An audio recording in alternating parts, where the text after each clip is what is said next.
A long time ago, in the quiet village of Umokoro, there lived a young girl named Ada. Ada was the only daughter of her mother, Mama Mwakaego, a hard-working widow known all over the village for her strength in the farm and her sweet roasted yam. But Ada was lazy like a lizard basking under the afternoon sun. Every morning, while other girls swept the compound, fetched firewood, or helped their mothers in the kitchen, Ada would still be stretching on her mat. When her mother shouted, "Ada, wake up, the sun is rising already," she would yawn and reply, "Mama, let me rest small, I'll go later." And by the time she finally left the house, the other girls had finished their chores and gone to the stream to sing and fetch water. Days turned into weeks, and everyone in the village began to talk. When women gathered by the stream, they would shake their heads and whisper, "That Ada, so fine but too lazy.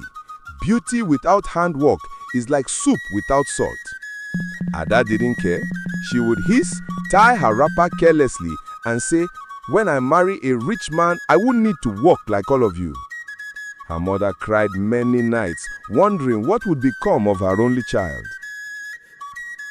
One bright market morning, Mama Nwakaego said to her, "Ada, my daughter, today you must follow me to the farm. We need to weed the yam beds before the rain falls." Ada rolled her eyes. "Mama, I'll come later. Let me finish plaiting my hair first." So her mother went alone. She weeded, she harvested, she sweated, all under the hot sun. When Ada finally reached the farm hours later, the work was done. Her mother's wrapper was soaked with sweat. Mama Nwakaego looked at her daughter and said, tiredly, "Since you refuse to work, you will not eat from this farm today. Go and find your own food." Ada frowned, stamped her feet and walked away angrily. Her stomach growled, but her pride was louder. She wandered into the forest, looking for fruits to eat. The forest was quiet. Birds chirped high in the trees, and the afternoon sun danced between the leaves. Suddenly, Ada heard a weak voice calling, "My daughter, please help me." She turned and saw an old woman bending beside a fallen tree. The woman's back was curved, and beside her lay a big basket of yams. "Please, my child," she said again, "help me carry this basket to the road." Ada wanted to walk away. After all, she hated hard work. But then her stomach growled again, reminding her that she hadn't eaten all day. So she sighed and said, "Fine, I'll help you." She bent down, lifted the heavy basket, and carried it carefully to the old woman's hut near the forest edge. The woman smiled warmly. Her eyes sparkled like moonlight. "Thank you, my daughter. Because you helped me, take this basket. Whenever you work hard, it will fill itself with yams. But if you refuse to work, the yams will leak away." Before Ada could even ask what she meant, the woman disappeared, just like smoke from a dying fire. Ada ran home excitedly, sweating and smiling. She dropped the basket in her mother's hut, and to her surprise, yams began to appear inside. Big, fresh, yellow yams. "Mama will be so proud of me," Ada laughed. She roasted some and ate to her fill. She danced around the compound and said, "Now I don't need to suffer in the farm again. I'll just sit and let my basket feed me." But the next morning, something strange happened. When her mother asked her to fetch firewood, she refused. When she was told to sweep, she hissed and went back to bed.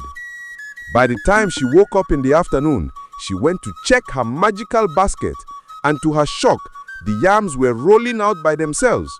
They rolled and rolled until the basket was empty. Ada screamed and tried to stop them, but they disappeared like smoke into the air. Terrified, Ada ran back to the forest calling, "Mama, Mama, The basket is empty. Please help me. The old woman appeared again, sitting quietly on a rock, smiling gently. Ada, she said softly, didn't I tell you that the basket only stays full for a hard-working hand? The gods bless those who work, not those who wait. Ada fell on her knees, crying, please, Mama, I will change. I promise. I work hard from today. The old woman touched her head and said, go home, my child. Work with your hands and you will see that even without magic, your sweat will bring food. From that day, Ada changed. She woke up early every morning. She swept the compound, fetched firewood, cooked with her mother, and went to the farm without being told. The villagers were surprised. The same people who used to mock her now said, look at Ada, she has become a blessing. Her mother smiled every day. And sometimes, when Ada worked very hard, she would still find 1 or 2 yams magically appearing in her basket, a quiet reminder that the gods reward honest hands. Moral lesson: hard work brings honor and blessings, but laziness steals even the little you have.